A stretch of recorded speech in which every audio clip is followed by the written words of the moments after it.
morning. Coming out checking on the boat.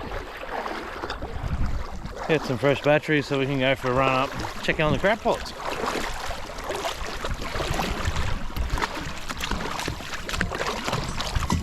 Not a bad little morning. A very good chance Jackson will fall in over the front at some stage today. Or get pushed in if he doesn't come back. Yeah. First pot of the morning. Pot's loaded. Look at it, we've got four.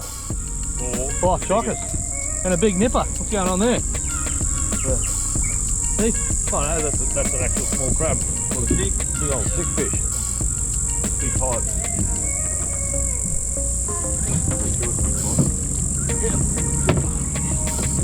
Yeah. That's the sort of fish I've got. Fucking boat. Somehow we managed to keep them all. When we put them in there the other day. We soon decided to pack the pots up and clear them out to some new areas, as we hadn't even seen a small crab in any of the pots.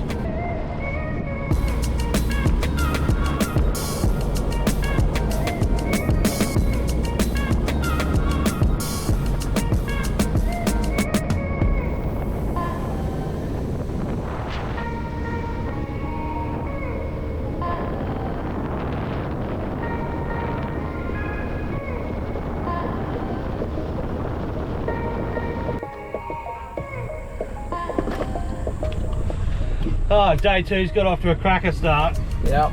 We went out, checked the pots, caught absolutely nothing.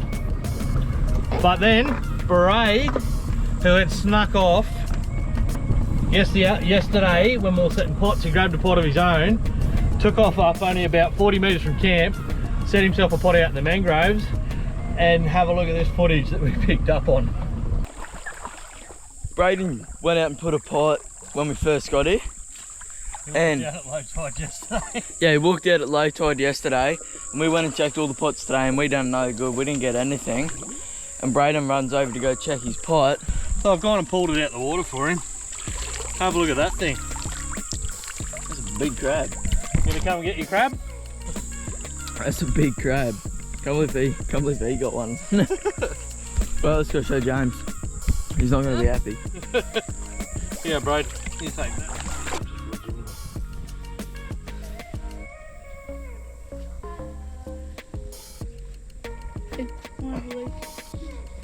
While I struggle to tie this crab up, I will explain. I didn't just swoop in and steal Braid's thunder.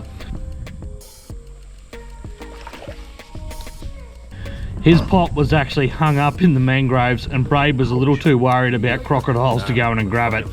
So that's why I went in and retrieved it for him. As you can see, it's been some time since I tied a crab up.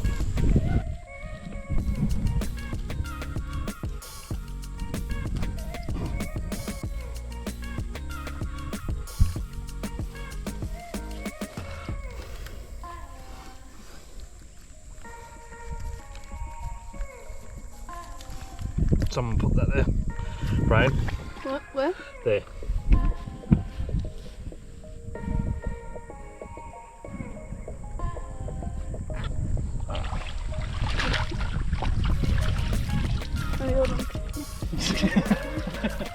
Lift him up.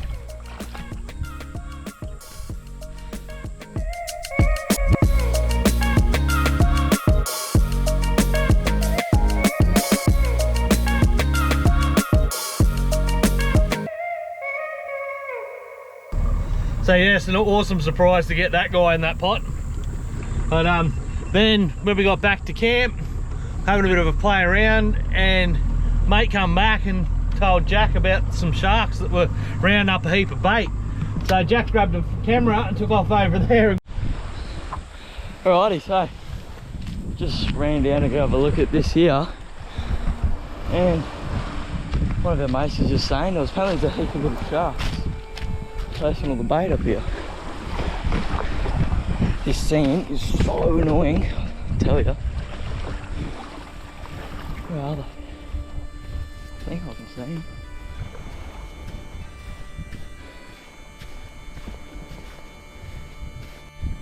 I'm just a tiny bit wary about crossing this because there's about 30 sharks just cruising around doing their own thing.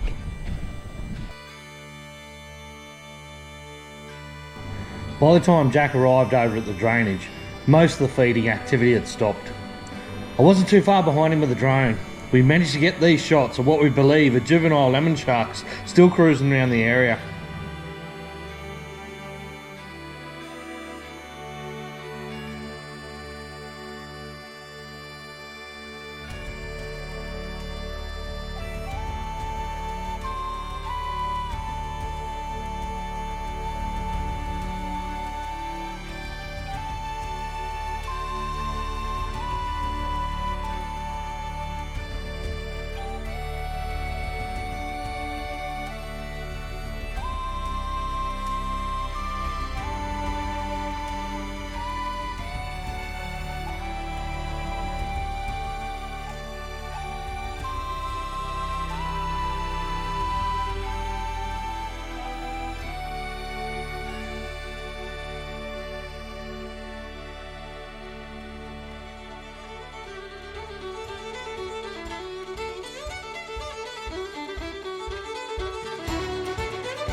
It's been awesome, this place. Yeah. Dolphins playing along the shore. Yep. Everything seems to be going on around here. The estuary seems to be full of sharks, but like little ones. Like James has been fishing the estuary and that, and he managed to get a queenfish and a salmon, but the rest of the time he's just catching sharks. So, and a few catfish. I caught a catfish yesterday. Jack got a catfish. Yeah. Now we're just steaming back out. Gonna head back out to some islands, go and check out some new ground. Oh, here's a dolphin. That a dolphin? No, that's a log. False alarm. Do you want me to drive for a bit? You can drive for a little bit.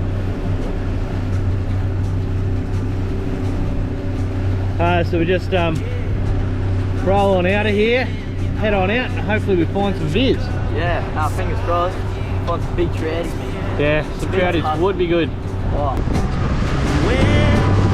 Swimming against the tide, you're throwing me a line, pulling me back to you.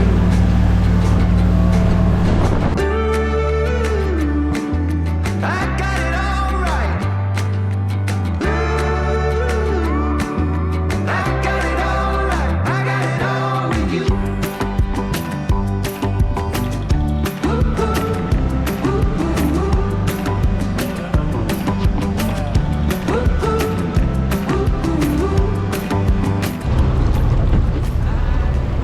Now, as we're just cruising along here, trying to find some clear waters, just looking at this island here, it's crazy. Yeah, exactly. Viz is like, what, a metre viz, 2 metres. It's not exactly clear at the moment.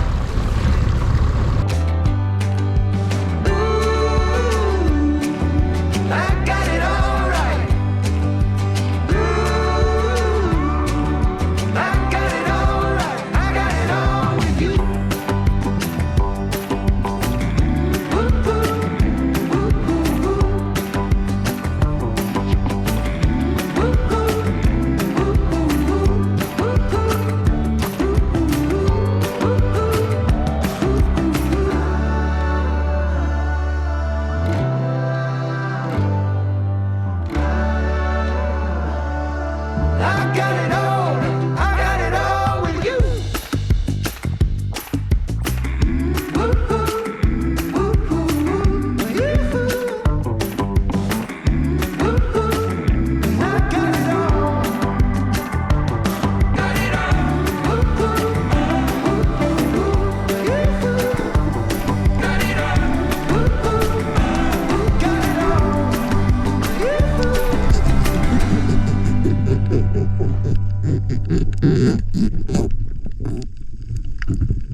My braid!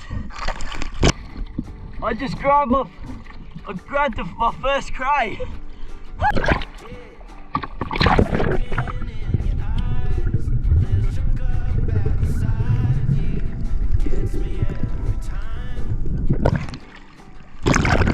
When I got back to the boat, I found Jack's very live crayfish cruising around the boat.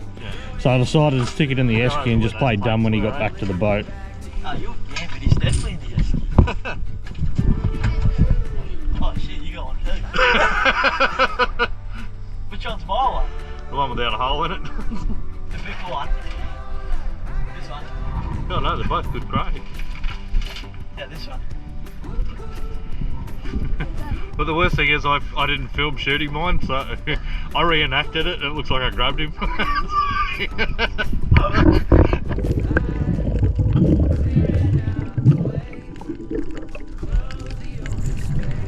Back in the water not far from the boat, Jack managed to find a few more crayfish hiding under a ledge. Right there. After we persisted mucking around there for a little bit, trying to extract one of the crays, I decided I'd had enough and instructed Braid to go and fetch our guns, as I was planning to leave Jack to the two crayfish.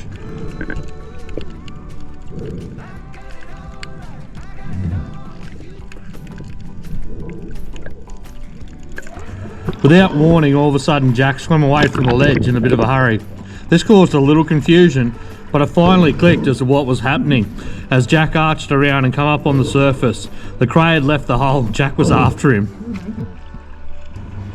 Bit of a stroke of luck, but as soon as I put my head under the water, the crayfish was actually heading straight back at me, so I took off in pursuit.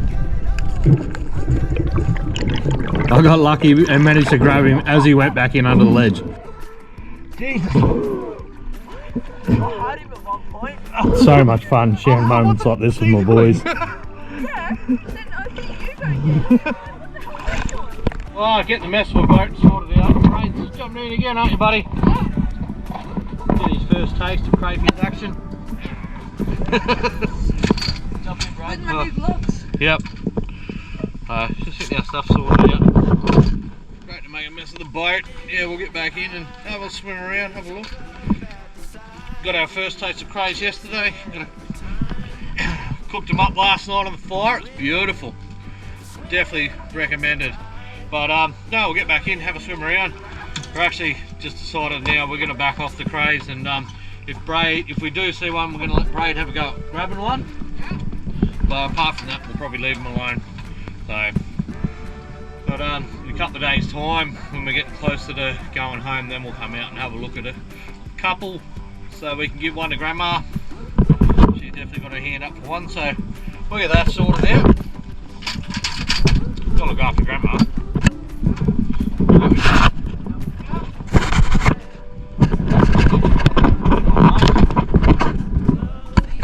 Alright, we'll jump into the water, see what we can find. Take Braid for a little paddle around. Yeah. We'll even let Jack and Braid do a bit of a voiceover and just dive. Everything will film on it. Alrighty, we'll get Braid to actually go and have a look under a few pieces of coral and that. Do you want a weight belt? Yeah. We got a weight belt for him? No? Oh well, sorry. Since we decided to leave the crayfish alone, I decided to carry a hand camera. That way I could stick it under some of the plates and just see who was home.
I found that trout laying under a piece of plate coral, dove down, and I seen his tail on the other side of the plate coral. Went up, had a breath, went back down, and I seen him looking at me. Seen his eyes just looking back at me. It was definitely something different. I didn't know what it was at first. And then it clicked to me that it was a trout, so I shot him. Now he's in the esky. He's a nice little trout too. You want to pull him out, show everyone? Jack wasn't actually filming when he shot that one. His battery was out. Yeah. He's 150 metres from the boat. Didn't want to swim back for a fresh battery. There he is. But yeah, he's in the ice. Yep. But yeah, healthy box. Pull him out, show him off. Nice dark trout, eh? Yeah. He shrunk a bit. He was definitely bigger. Oh, he's a nice trout. Oh, still, yeah. He's going to go real good for fish wraps. Definitely. At least I'm pulling me weight. With crab Yep. cake. Yep. That's what happens. You put all these years of training and hard work into these kids, and they finally start to produce some decent goods.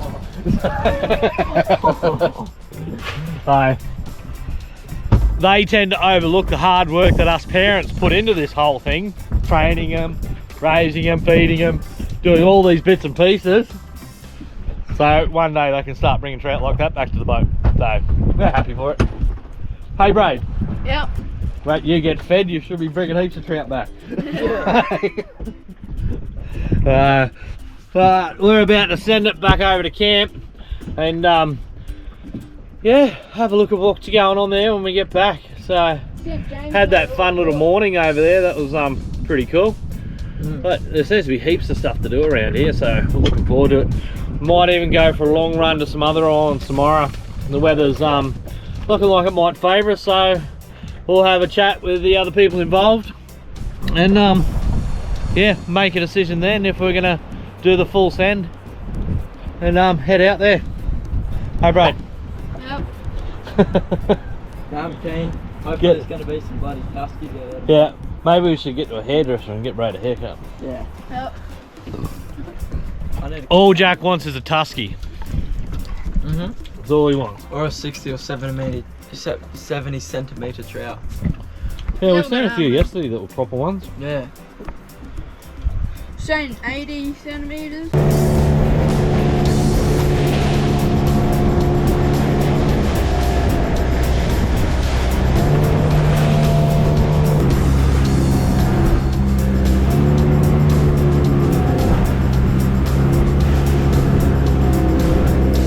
Cool.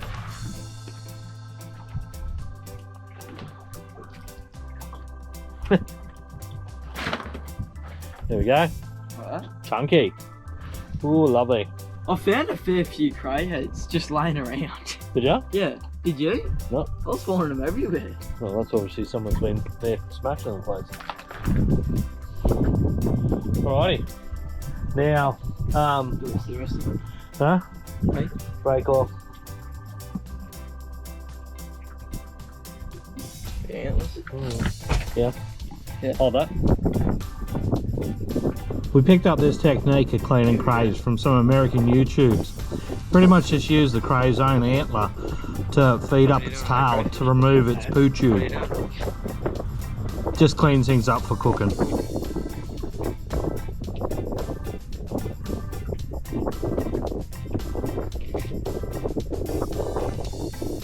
What's that there, buddy? Alrighty, so we just got back to camp. We'll fill it in some of the fish. And we look up at this little point here. There's a dolphin playing around in here. It's on the river. So I've got a jog on. I'll find where he is now.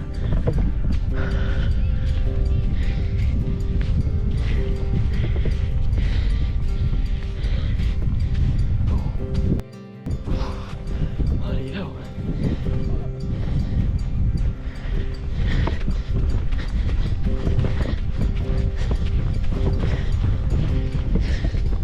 Oh, this is it. I think, all right. Oh, it's right there. Look at him. These cool little guys are actually humpback dolphins. So cool having this guy come up to camp. These guys can be found from the Brisbane River here on the east coast, all the way around the estuaries up over the top of Australia and down the west coast. But unlike so many things unique to Australia, their range extends around the coastline of the Indian Ocean, down under the Cape of Good Hope and up the west coast of Africa.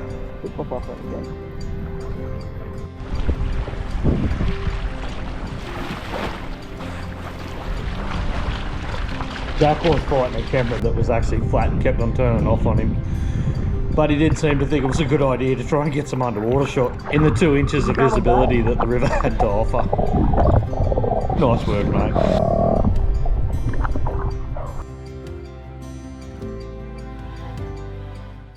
Right now we've got a full moon riding behind us, if you can see that. We've got our campfire going, and it looks like Dad had something cooking over here. Starting to get it going, buddy. Just organising some steaks.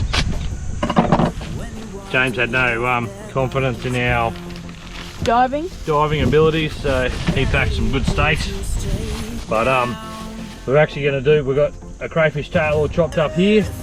We're going to make up a bit of reef and beef sauce to go on these steaks. So it should be a pretty good feed, I reckon. Yep, give you close up of the steak. Yep. Throw this stuff in the bin.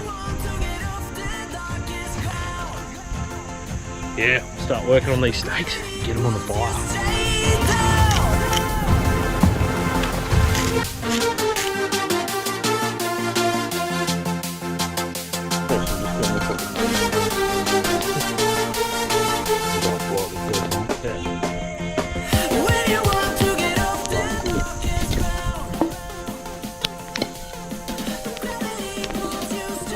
My reef and beef sauce is easy to make and tastes fantastic. Chop up some shallots and garlic, add a bit of butter, fry it off for a bit, then throw in your diced up craytail, or prawns, or scallops, or crab, or whatever you want to. Give it a quick cook, throw a bit of cream in, and a bit of parsley, and you're good to go. Serve it on steak or pasta. Tastes awesome.